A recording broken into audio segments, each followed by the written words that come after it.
बाबा जान, हमें भी गोश्त मिलेगा ना? बाबा, हाँ हाँ क्यों नहीं मेरी बेटी, बिल्कुल मिलेगा। लेकिन बाबा, पिछली ईद पर तो किसी ने भी हमें गोश्त नहीं दिया था, अब तो पूरा साल हो गया है गोश्त देखे हुए भी। नहीं शाजिया, अल्लाह ने हमें भूखा तो नहीं रखा मेरी प्यारी बेटी, हर हाल में अल्लाह का शुक्र अदा करना चाहिए।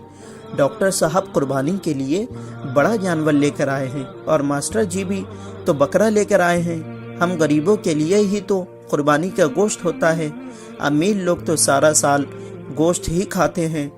आज ईद उल अज़हा के मौके पर मौलवी साहब बयान फरमा रहे थे कि कुर्बानी में गरीब मिस्किन लोगों को नहीं भूलना चाहिए, उनके बहुत हुकूक होते हैं।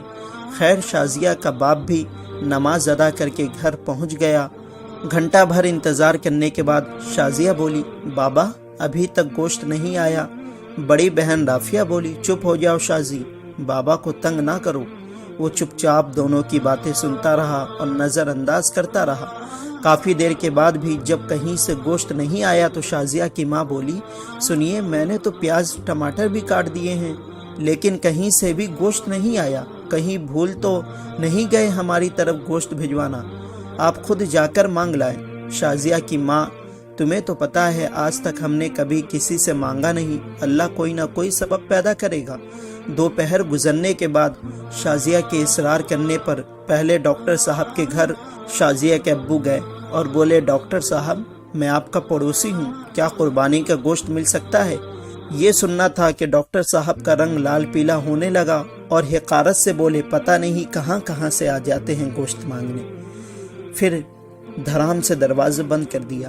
तौहीन के एहसास से उसकी आंखों में आंसू आ गए और बोझल कदमों से चल पड़ा। रास्ते में मास्टर जी के घर की तरफ कदम उठे और वहाँ भी शाजिया के अब्बू ने कहा, क्या गोश्त मिल सकता है मास्टर साहब? मास्टर जी ने गोश्त का सुनकर अजीब सी नज़रों से देखा और चले गए। थोड़ी देर के बाद बाहर आए तो गोश्त की थैली देकर जल्दी से अंदर चले गए, जैसे उसने गोश्त मांगकर गुनाह कर दिया हो।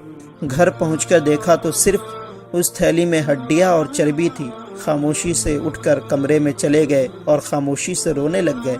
बीबी आई और बोली, कोई बात नहीं, आप गमगीन ना हो, मैं चटनी बना लेती हूँ। थोड़ी देर के बाद शाजिया कमरे में आई और बोली, बाबा हमें गोश्त नहीं खाना, मेरे पेट में दर्द हो रहा है। वैसे भी ये सुनना था कि आंखों से आंसू गिरने लग गए और फिर फूट फूट कर रोने लगी।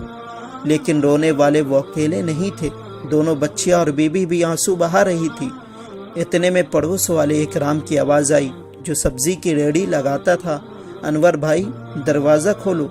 दरवाज़ा खोला तो इकराम ने 3-4 किलो गोश्त की थैली पकड़ा दी और बोला, गांव से छोटा भाई लाया है, इतना हम अकेले नहीं खा सकते, ये तुम भी खा लेना। खुशी के एहसास से आंखों में आंसू आ गए और इकराम के लिए दिल से दुआ निकलने लगी।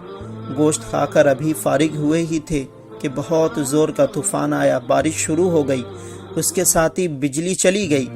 दूसरे दिन भी बिजली नहीं आई, पता किया तो मालूम हुआ ट्रांसफार्मर जल गया।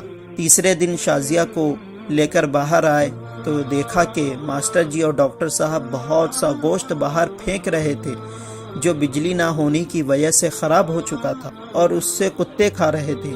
शाजिया बोली, बाबा क्या कुत्तों के लिए कुर्बानी की थी?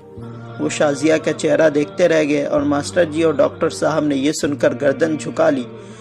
खुदारा एहसास करे, गरीब और मिस्कीन लोगों का ज़रूर ख्याल रखे, अपने आसपास खुददार मसाकीन की ज़रूरतों से आगाह रहें। वो आपसे मांगने नहीं आएंगे, पर आपका हक बनता है कि कुर्बानी का गोश्त सबसे पहले उनके पास पहुंचाए, गरीबों के घर में पहुंचाए।